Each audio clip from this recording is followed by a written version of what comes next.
కాణిపాక వరసిద్ధ వినాయకుడి ఆలయం గురించి ఒక్కసారి తెలుసుకుందాం. కాణిపాకంలో కొలువు తీరిన స్వామి వినాయకుడు సంజీవమూర్తిగా వెలిసిన ఈ స్వామికి వేల సంవత్సరాల నాటి చరిత్ర ఉన్నది. స్వామి అప్పటి నుండి ఇప్పటి వరకు సర్వాంగ సమేతంగా పెరుగుతుంటారు. ఈ విషయాన్ని ఎన్నో నిదర్శనాలున్నాయి. స్వామి వారికి 50 సంవత్సరాల క్రితం వెండి కవచం ప్రస్తుతం సరిపోవడం లేదని చెబుతారు. భక్తులను బ్రోచే స్వామిని వరసిద్ధి వినాయకునిగా భక్తులు వ్యవహరిస్తారు. స్వామివారి విగ్రహం నీటిలో కొద్దిగా మునిగి ఉంటుంది.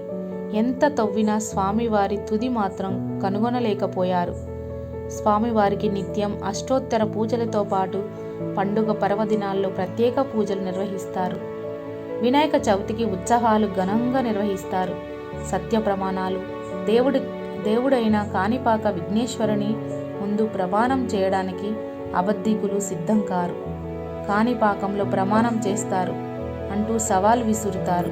ఇక్కడ చేసిన ప్రమాణాలను బ్రిటిష్ కాలంలో న్యాయస్థానాల్లో కూడా ప్రామాణికంగా తీసుకునేవారు. ఇక్కడి వినాయక విగ్రహం పెరుగుతున్నదని నమ్ముతారు. దానికి తార్కాణంగా గతంలో స్వామివారికి చేయించిన వెండి కవచం ప్రస్తుతం సరిపోవడం లేదని చెబుతారు.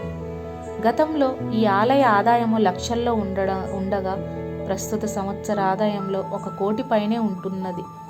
ప్రతి ఏటా వినాయక చవితి నాడు ప్రారంభమయ్యే బ్రహ్మోత్సవాలు 21 రోజుల పాటు సాగుతాయి. ఆయా రోజులలో స్వామివారిని నెమలి, హంస, మూషిక, శేష, వృషభం, గజ, అశ్వ, నంద, రావణ బ్రహ్మ, సూర్యప్రభ, యాలి, కామధేను, కల్పవృక్షం మొదలైన వాహనాలపై ఊరేగిస్తారు. కాణిపాక వప్రసిద్ధి వినాయక స్వామి వారి ఆలయం, ఇతర ఆలయాలు అక్కడే వరసిద్ధి వినాయకుని ఆలయంతో పాటు అదే కాలంలో నిర్మించిన శివాలయం, వరదరాజు స్వామి ఆలయం ఉన్నాయి. స్వామివారి ఆలయానికి వాయువు దిశలో మరకాదాంబిక సామిత మణికంఠేశ్వర స్వామి ఆలయం, ఈశాన్య దిశలో వరదరాజు స్వామి ఆలయం ఉన్నాయి. ప్రధాన ఆలయ ప్రాంగణంలోనే వీరాంజన స్వామి ఆలయం, నవగ్రహ ఆలయాలున్నాయి. చరిత్ర ప్రకారం ఒకప్పుడు 3 అన్నదమ్ములు ఉండేవారు. వారు ముగ్గురు 3 రకాల అవిటితనాలతో బాధపడేవారు. ఒకరు గుడ్డి, ఇంకొకరు మూగ, మరొకరు చెవుడు. వారికి ఉన్న చిన్న పొలంలో సాగు చేసుకుంటూ కాలం గడిపేవారు. పూర్వకాలంలో నూతి నుండి ఏతాళంతో నీటిని తోడేవారు. ముగ్గురిలో ఒకరు కింద ఉంటే 2 ఏతం పైన ఉండి నీరు తోడేవారు. అలా ఉండగా ఒకరోజు నూతిలో నీరు పూర్తిగా అయిపోయింది.